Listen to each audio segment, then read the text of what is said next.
Good evening all of you.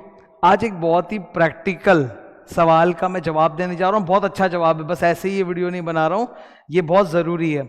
आज class हो रही थी तो क्लास में भी पढ़ाते पढ़ाते अचानक मुझे क्लिक किया और मैं डिस्कस कर रहा था, तो आज तुम लोग सबके साथ मैं डिस्कस कर देता हूँ। जब हम लोग पढ़ाई करते हैं ना, और पढ़ाई देखो, मैं तो ऐसा इंसान हूँ कि मेरा लाइफ ही पढ़ाई है, मेरे लिए मेरा जीवन ही पढ़ाई है।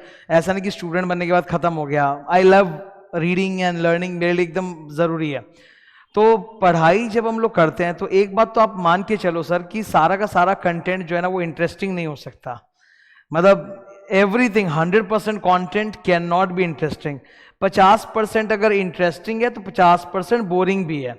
अब कुछ कुछ चैप्टर्स बोरिंग होते हैं, या कई बार ऐसा होता है कि एक इंटरेस्टिंग चैप्टर के अंदर कुछ कुछ पोर्शन बोरिंग होते हैं, ऐसा भी हो सकता है। एक देखो, macro to micro level, macro level में पूरा सब्जेक्ट ही बोरिंग है, माइक्रो लेवल पे सर चैप्टर बोरिंग है, सब्जेक्ट अच्छा है, और माइक्रो लेवल पे जाएंगे तो वो चैप्टर तो अच्छा है पर चैप्टर में कई कई हिस्से हैं जो बोरिंग है सर। तो क्या करें? ये बहुत बड़ा प्रॉब्लम आता है स्टूडेंट के लिए कि बोरिंग चैप्टर को कैसे पढ़ें या कैसे याद रखें। इनफैक्ट प्रैक्टिकल हो या थ्योरी, हर किसी में बोरिंग पोर्शन तो आएगा ही, और आप उसको स्किप नहीं कर सकते। कॉम्पिटिटिव टाइप के ये जो एग्जाम्स होते हैं ना, परीक्षाएं, इनमें हमको 100% तैयारी करके जानी पड़ती है। आप कुछ इंपॉर्टेंट की लिस्ट को पढ़ के जाओगे तो बहुत धोखा हो जाता है एग्जाम में, ठीक है। तो बोरिंग चैप्टर कैसे पढ़ें, इसका मैंने ना एक उपाय पढ़ा था, मैं तुमको उसका सोर्स बताऊंगा, ठीक है। You all must read that book, very very good book, very good book. एक किताब आती है डॉक्टर डेविड श्वार्ट्ज की, the magic of thinking big, the magic of thinking big. बड़ी सुंदर किताब है और हल्का मोटिवेशन है, मतलब उसमें ना प्रैक्टिकल टिप्स दिए हुए हैं, खाली मतलब ऊपर ऊपर की बड़ी बड़ी बातें नहीं है, उसमें प्रैक्टिकल टिप्स है कि कैसे आप अपने जीवन में उन नियमों को, उन रूल्स को फॉलो कर सकते हो, और आप भी, हर इंसान सक्सेसफुल बन सकता है इररेस्पेक्टिव ऑफ कि उसका इंटेलिजेंस लेवल कैसा है। बहुत ही अच्छी किताब है, बहुत सुंदर किताब है, मैंने पढ़ी थी ये। मैंने पूरा इसको कई कई बार पढ़ा है, मतलब कई बार मैं लाइफ में हताश हो जाता हूं ना, तब मैं उस किताब को पढ़ता हूं। उसमें बहुत अच्छी अच्छी बातें लिखी है, किस्से कहानियां बताए हुए, जिससे बहुत अच्छा लगता है।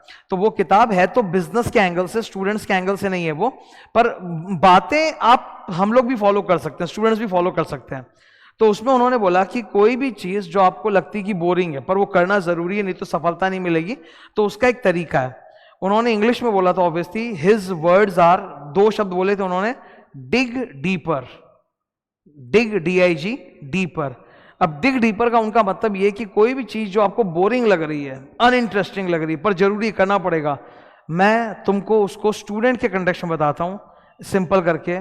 उस टॉपिक पे आप रिसर्च करो। जिस चीज जो आपको बोरिंग लग रहा है, नॉन इंटरेस्टिंग लग रहा है, आप उसमें डिग डीपर करो। डिग डीपर मतलब और घुस जाओ उसके अंदर, उसके बारे में और बातें ढूंढने की कोशिश करो, उसके ऊपर रिसर्च करो। और इंटरनेट पे तो सर आजकल हर चीज के ऊपर इतना रिसर्च मटेरियल है जिसका कोई हिसाब नहीं है।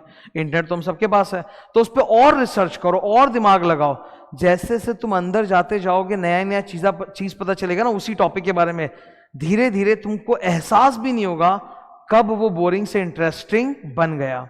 और ये बात मैं तुमको एकदम दावे से बोल सकता हूं, मेरा टीचिंग करियर रहा है 10.5 साल का, प्रोफेशनली मैं पढ़ा रहा हूं, मुझे 10.5 साल हो गए पढ़ाते हुए, and people know me as the teacher of theory subjects. यही मेरी पहचान है, इसमें कोई शर्म वाली बात नहीं, अच्छी बात ही है, ठीक है। अरे किसी को तो गंदा काम भी करना ही पड़ेगा ना, गंदगी किसी को भी साफ करनी पड़ेगी, हर कोई बैठ के थोड़ा आसान काम करेगा सम सॉल्व कराने वाला, ठीक है। मैं लॉ भी पढ़ाता हूं, ऑडिट भी पढ़ाता हूं, इनकम टैक्स भी मैंने पढ़ाना चालू किया है। इनकम टैक्स एक सबमिशन होता है जिसमें थ्योरी के साथ सम्स भी है, तो मुझे बहुत पसंद है, मुझे बहुत मजा आता है इनकम टैक्स में। जो चीज मैंने खुद देखा है, see I have to make boring thing interesting for the student, because मेरा काम थ्योरी है, थ्योरी समझाना है। तो मैंने क्या किया, जो चीज मुझे हार्ड लगता था या अनइंटरेस्टिंग, बोरिंग लगता था जो चैप्टर मुझे, मैंने उस पर बहुत रिसर्च चालू किया। और जब मैंने रिसर्च चालू किया, ऐसी नई नई बातें निकल के मेरे सामने आई कि पता नहीं कब वो मेरे लिए इंटरेस्टिंग हो गया। और जब एक टीचर के लिए कोई टॉपिक इंटरेस्टिंग हो जाता है तो वो भी बड़े प्रेम से, बड़े इंटरेस्ट के साथ, बड़ी दिलचस्पी लेके स्टूडेंट को पढ़ाता है, तो स्टूडेंट को भी अच्छा लगता है, स्टूडेंट को भी इंटरेस्टिंग लगता है। हजारों स्टूडेंट्स मुझसे पढ़ चुके हैं, मेरे कितने सारे टॉपर्स रहे हैं, रैंकर्स रहे हैं। कल ही रिजल्ट आया था CMA का, 3 जनों ने मुझे जो अपना रैंक बताया, मैं आपको बता रहा हूं। All India 3rd rank, all India 9th rank, all India 25 rank, ठीक है। सारे जितने मेरे हजारों स्टूडेंट्स हैं वो इस बात के साक्षी हैं, दे विल टेल यू कि यार सर से जब पढ़ते हैं तो एकदम गंदा से गंदा चैप्टर भी सर एकदम डिटेल में पढ़ाते हैं, पूरा इंटरेस्टिंग बना के पढ़ाते हैं, ध्यान नहीं भटकता, बोरिंग नहीं होता, वो कंप्लीट कर लेते हैं। ठीक है, तो बोरिंग चैप्टर को अगर तुमको इंटरेस्टिंग बनाना है अपने लिए, और एक बार इंटरेस्टिंग हो गया ना फिर तो ईजी है, फिर तुम क्रैक कर ही देंगे। तो इसका एक ही मंत्र है, वो मंत्र क्या है? डिग डीपर। उस पर और घुस जाओ और रिसर्च करो और उसके बारे में दायां बायां पढ़ना चालू करो, देखना वो कब इंटरेस्टिंग हो जाएगा। और ये ज़रूरी है, बिकॉज हमारे कोई भी सब्जेक्ट हो, कोई भी कोर्स हो, उसके सिलेबस में आप मान के चलिए सारी चीज़ें इंटरेस्टिंग और फनी नहीं होती। 50% तो कम से कम बोरिंग कंटेंट होता ही है। ठीक है, तो उसको दिलचस्प बनाओ, उस पर भी मेहनत करो, नंबर्स आएंगे, अच्छा लगेगा, और पढ़ाई से तुम्हारा एक मतलब क्या बोलते हैं, रोचक हो जाएगा पढ़ाई तुम्हारे लिए, भागोगे नहीं पढ़ाई से।